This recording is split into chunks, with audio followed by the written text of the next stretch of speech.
Hello everybody, in this video I'm going to be going over the pros and cons of the Stash app, which I've been using for a few months now. First, I'm going to get into the cons, and then later in the video I'll get into the pros and my overall thoughts on the app. The first problem with the Stash app, and probably the biggest problem with the Stash app I have, is that you cannot live trade in a company. So how it works is if you were to invest in a company on a weekday morning, then that trade would take a few hours to go through, or if you were to wait and invest one night after the stock market is closed, then it would go through that next morning. And if you really want to make sure that you're trading at an exact low price, then you're not going to be able to do that on the Stash app.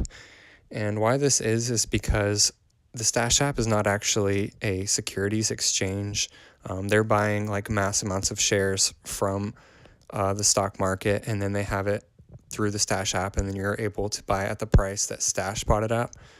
The Stash app really isn't made for live trading. It's made for long-term investing, so it's really understandable that the trades can't go through immediately, but it's still upsetting if you want to be able to make that few extra dollars from investing at the lowest price possible. Another con of the Stash app is that you cannot invest in any company. You can only invest in companies that are available on the Stash app.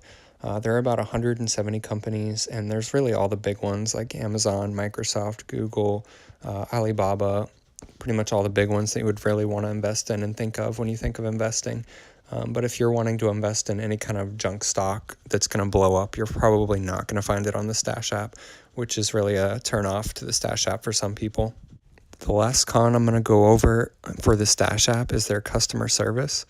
I have not had to contact the customer service. I've been able to solve any kind of problems that I've had from the app from looking at their frequently asked questions under the activities page in the bottom right. They have hundreds of frequently asked questions in there, and I've been able to learn a lot about the app from visiting that. But if you did have a problem with the app, you would have to email them. They don't have any kind of live phone number that would answer, and you could talk to someone immediately about your account. And that is because most of the people on the Stash app are dealing with just a couple $1,000s or even just a couple $100. So having a live number to help all of these people would be really difficult for them. Again, I haven't actually had any problems with the customer service, but people in the past have complained that they have not gotten a response in a week or two if you did need to email them and you had a problem with your account. One of the biggest pros for the Stash app for me is that you can buy fractional shares of a stock. You can see here that I wanted to add just $25 of Amazon to my portfolio, and the $1,700 that the share price was going for at the time was actually worth more than my entire portfolio. So this is really great for investors who are just wanting to get started that would never be able to invest in these huge market cap companies that are selling for several $100s or over $1,000. So being able to invest in these fractional shares is really what makes this app so great for young investors or for who investors are just interested and really want to get started in investing in the stock market. Another pro of the Stash app is that they have tons of educational articles. And since the Stash app is really geared towards people who are first getting started on the stock market, these educational short articles are really great for their target audience. Another great thing about Stash is that they have a debit card option where you can get cash back and stock back.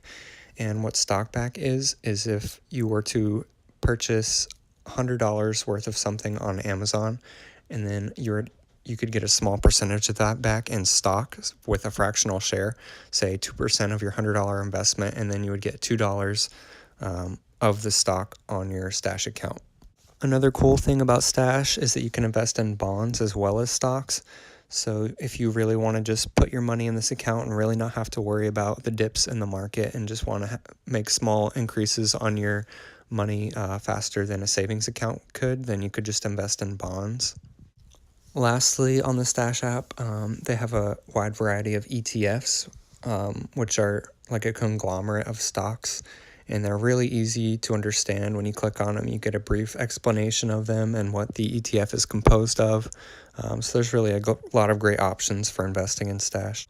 Overall, I would say the pros definitely outweigh the cons when looking at the Stash app compared to other similar apps. I've learned a lot about the stock market and of bonds since I started investing a few months ago, and I've already made a decent amount of money, a small percentage of the overall amount I've invested, but I'm looking forward to making a lot more in years to come. Leave a comment down below with any questions that you may have that I didn't answer in the video, and check out my channel for other videos on the Stash app, and subscribe for more videos on it in the future. Thanks for watching.